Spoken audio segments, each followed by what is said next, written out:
All right, welcome back to another episode here at Whiteboard Medicine. We appreciate you checking it out. Today we are going to be pulling together two previous episodes into kind of a summary here, and those are the episodes on lactate and capillary refill time. So today we're going to be comparing lactate and capillary refill time directly. If you're listening to the podcast version of this, there are a number of tables in this episode, so it won't translate the best to audio, but it probably will do an okay job. Obviously, if you're watching this on YouTube, plenty of tables to view. So by the end of this, we hope you have a good grasp on comparing lactate to capillary refill time. This is a big topic in emergency critical care medicine, and one that touches probably everybody who's in the clinical arena. So by the end, we hope you come out kind of on the other side with a pretty fluent grasp of what these two measures are and comparing them head to head. Excited to share with y'all that we are really buffing up our YouTube members community. If you've been finding this content helpful and you want more structured, deeper content, easier access to us, the YouTube membership is where we house all that. Members get early access to videos, exclusive members-only videos with study guides attached, and we're going to start doing around 10 members-only educational posts each month. It's all hosted right here on YouTube, easy access, and you can join for just a couple of dollars. If you have any questions, let us know, and we hope to see many of you No there. further ado, let's dive in. So 10-second takeaways, just kind of high-level things here. Well, what we will discover is that lactate and capillary refill time are complementary, right? They're not competing markers. They measure slightly different things, and thus they answer slightly different physiologic questions.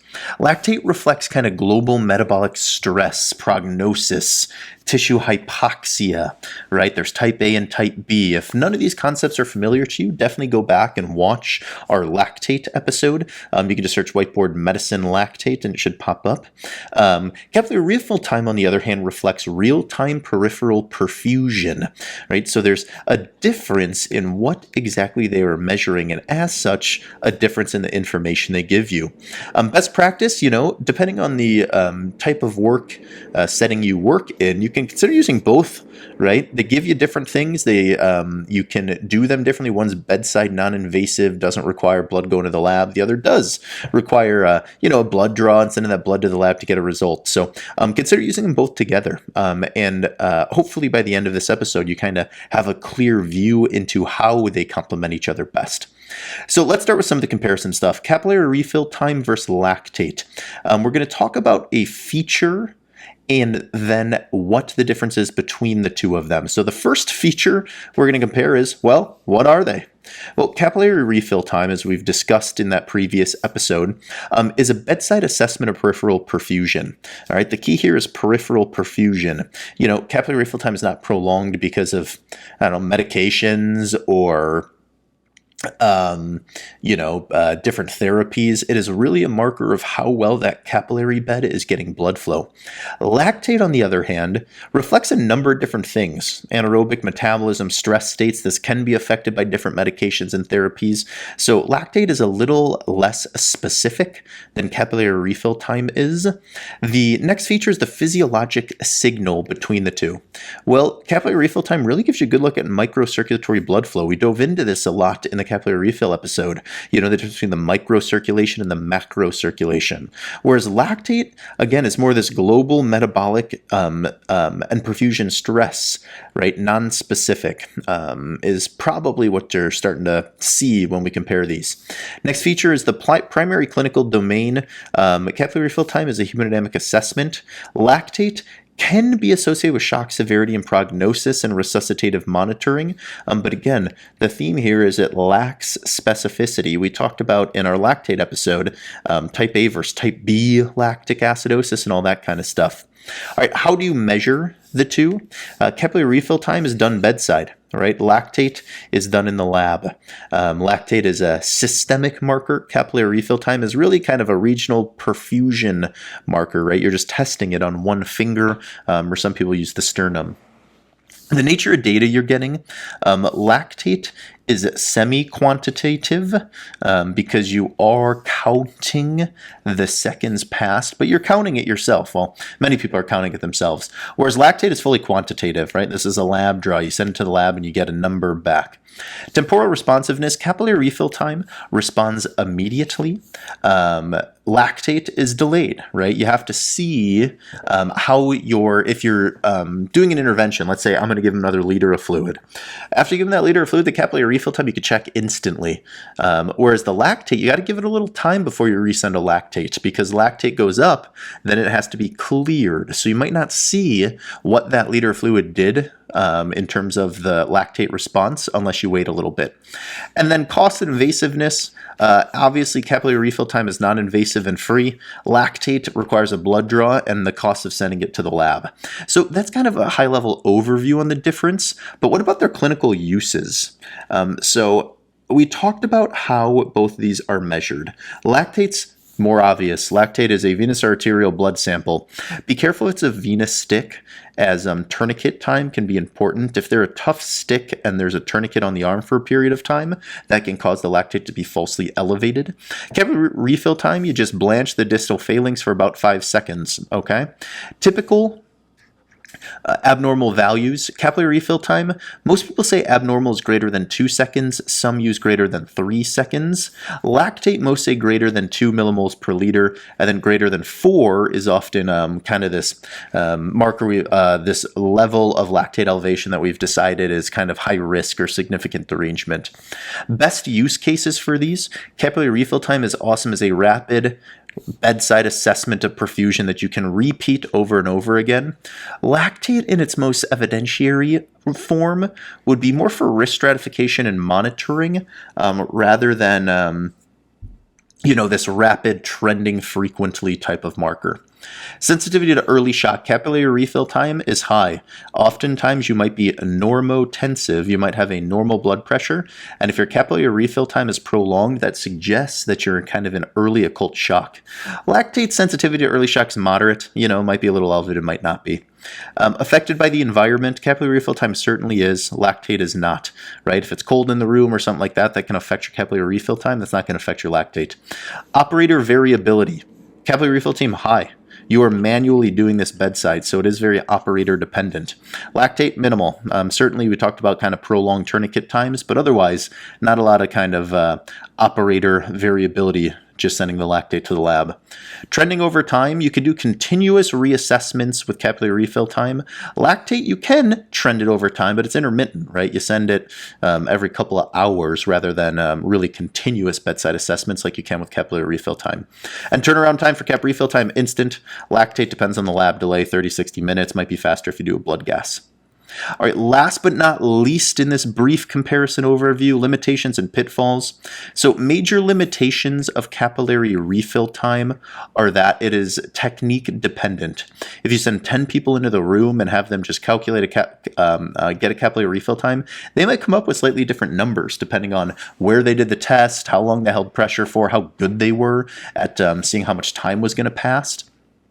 Whereas for lactate, there aren't really a ton of operator limitations, but this is non-specific, as we've said a bunch of times. It's a non-specific marker. So when it's elevated, one of the major limitations is you're like, well, goodness, well, what do I do with that now? Is it type A? Is it type B? What's going on with it? False positives. Capillary refill time false positives is really cold exposure, vasoconstriction, and age. Serum lactate has a ton of type B causes, which we talked about in the previous lactate video. Big ones are, things like metformin and medications, beta agonists. We talked in that episode about hard up the mnemonic to guide you in some of those type B causes. False negatives. Sometimes the perfusion in the periphery is preserved despite us being in shock, so that can be a capillary refill negative. False negatives in lactate measurement. Sometimes you can have a lactatemic shock, which means the lactate never goes up despite you being in shock, so both of them can have false negatives. Are either of these markers affected by comorbidities? Capillary refill time certainly is. Arterial disease, peripheral arterial disease is a big one. Skin tone can make a difference. Not that that is a comorbidity, but patient variability. And then serum lactate is also affected by comorbidities, but those things are things like liver disease, malignancy, and medications can cause kind of, falsely elevated lactate or slow to clear lactate. Utility and isolation is going to be limited for both of these. Cap refill time and lactate are just one data point, okay, in the larger spiel. It would be wonderful if we had the kind of holy grail of assessment strategies that would give us all the information we needed. I probably would lose a job then because there'd be no reason to have an intensivist, because all these are just single data points within the larger clinical picture, and they should never just be used in isolation. Best interpreted capillary refill time and lactic acid should both be interpreted within the clinical context. Again, not to be broken record, but these are just one data point. So clinical scenarios, how to use both. We have three different scenarios. First scenario is that you have a high lactate and a normal capillary refill time. Possible explanations could be improving shock. Type B lactate elevation, right? That means your lactate is not elevated because you're having malperfusion. It's elevated for a type B cause, such as a medication or a beta agonist. Or you might have delayed clearance of your lactate, maybe of liver disease. So capillary refill time is more specific and more instantaneous in its improvement. So if that has normalized but your lactate is still high, you might be slow to clear your lactate. You might have a type B lactic acidosis, or maybe your shock is improving, so your cap refill time being instantaneous has normalized, but your lactate's just lagging behind a little bit. Management of this clinical scenario is like avoid reflexive fluids. These patients might not need more resuscitation. Really, they might just need you to trend their lactate out again and watch it come down, okay? Scenario 2, normal lactate and prolonged cap refill time. Possible explanations here are going to be early or occult shock. Cap refill time, remember, is instantaneous almost. That's not how you spell instantaneous. Apologies. We're just going to cross that out. So if the cap refill time is prolonged and the lactate's normal, it just might be really early or occult shock where the lactate is not elevated yet. Management is like maintain a high suspicion that this is early shock and then intervene and reassess, right? Don't bank. Like the cap refill time should be more dependent upon in terms of implying poor perfusion than the lactate. So if the cap refill time is prolonged and lactate's normal, put credence into the cap refill time and really take a good look at that patient to make sure it's not early or occult shock. And then last scenario, high lactate and prolonged cap refill time. This is ongoing global and peripheral hypoperfusion, right? This is persistent shock. You need to keep resuscitating, whether that's volume, inotropes, vasopressor, source control, what have you. But this is persistent shock, and it is bad. It needs to be addressed.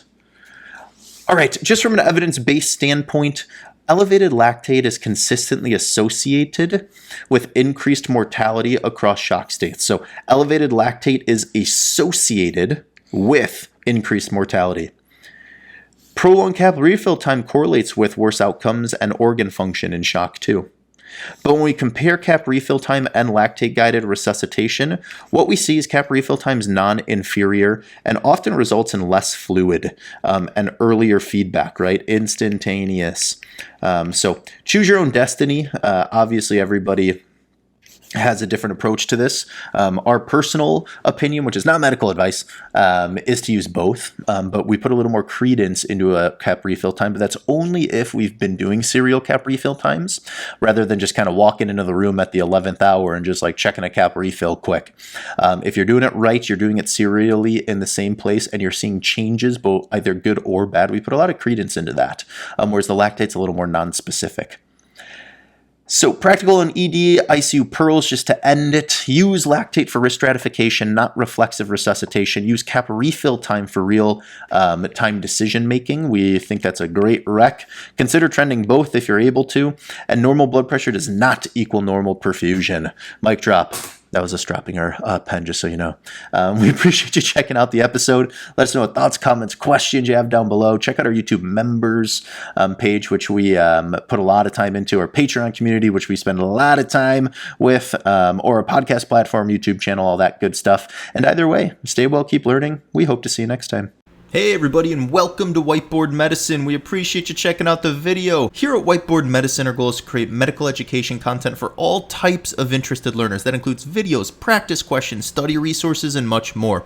We would love for you to join our community by subscribing, hit that bell button. We're also working to build a high-yield Patreon page. It's going to be full of practice questions, video outlines, notes, commercial-free content, and much more. None of these videos are intended to be acted upon as medical advice. Please pause the video here and read this disclaimer in its entirety before moving on.